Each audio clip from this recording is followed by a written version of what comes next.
warahmatullahi taala wabarakatuh. Saya Erik Jainuddin, calon guru penggerak angkatan 9 dari Kabupaten Bandung Barat. Pada kesempatan ini saya akan menyampaikan demonstrasi kontekstual modul 1.3 tentang visi guru penggerak. Untuk merumuskan visi guru penggerak dapat menggunakan pendekatan inquiry apresiatif. Pendekatan ini mengidentifikasi hal baik yang telah ada di sekolah dan mencari cara bagaimana hal tersebut dapat dipertahankan dan memunculkan strategi untuk mewujudkan perubahan ke arah yang lebih baik. Agar dapat menerapkan pendekatan inquiry apresiatif, maka langkah yang dapat dilakukan adalah dengan metode Bagja. Bagja terdiri dari buat pertanyaan utama, ambil pelajaran, gali mimpi, jabarkan rencana, dan atur eksekusi. Buat pertanyaan utama, berisi pertanyaan-pertanyaan untuk menentukan arah penelusuran. Ambil pelajaran. Ambil pelajaran dimaksudkan untuk memandu bagaimana pengalaman positif dari individu, kelompok, atau komunitas lain yang nantinya akan kita jadikan sebagai pembelajaran. Gali mimpi. Gali mimpi berupa narasi keadaan ideal jika prakarsa perubahan telah terwujud. Jabarkan rencana.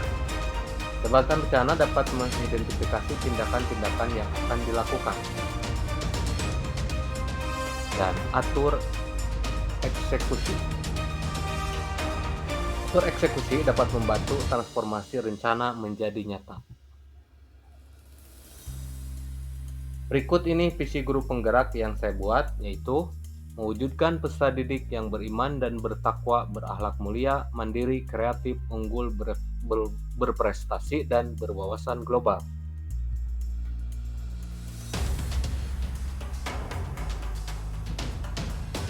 Setelah saya membuat visi tadi, maka saya membuat prakarsa perubahan, yaitu meningkatkan kreativitas dan motivasi belajar peserta didik melalui pemanfaatan teknologi.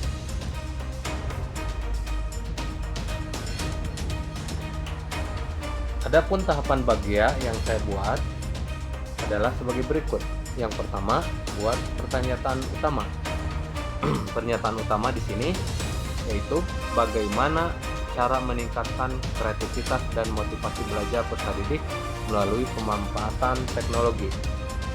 Tindakan dan penyelidikan antara lain melalui diskusi dengan kepala sekolah dan rekan sejawat, mencari referensi dan praktik baik tentang cara meningkatkan kreativitas dan motivasi peserta didik melalui pemanfaatan teknologi, dan mencari tahu karakter peserta didik berdasarkan asesmen diagnostik. Yang selanjutnya, ambil pelajaran.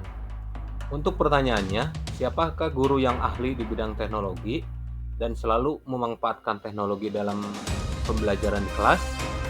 Yang kedua, teknologi pembelajaran apa saja yang digunakan? Pertanyaan ketiga, bagaimana memilih media atau teknologi pembelajaran yang tepat agar dapat meningkatkan kreativitas dan motivasi belajar peserta didik? Mengenai tindakan atau penyelidikannya, yang pertama, mencari referensi tentang tokoh guru yang ahli di bidang teknologi. Yang kedua, mencari referensi berupa media atau teknologi pembelajaran yang sesuai dengan peningkatan kreativitas dan motivasi belajar peserta didik. Ketiga, gali mimpi. Untuk gali mimpi, pertanyaan yang pertama adalah apakah pemanfaatan teknologi dalam pembelajaran dapat meningkatkan kreativitas dan motivasi peserta didik? Yang kedua, bagaimana agar pembelajaran berbasis teknologi dapat diterapkan pada guru mata pelajaran lain? Yang ketiga, apakah ada keterkaitan antara pemanfaatan teknologi dalam pembelajaran dengan dimensi profil Praja Pancasila? Untuk daftar tindakan dan penyelidikannya, yang pertama, membuat lembar observasi tentang kreativitas dan motivasi belajar peserta didik. Kedua, melakukan kolaborasi melalui tim teaching untuk memberikan pembelajaran berbasis teknologi. Ketiga, mencari referensi tentang dimensi profil pelajar Pancasila dan berkonsultasi dengan orang yang kompeten tentang hal tersebut. Selanjutnya, jabarkan rencana.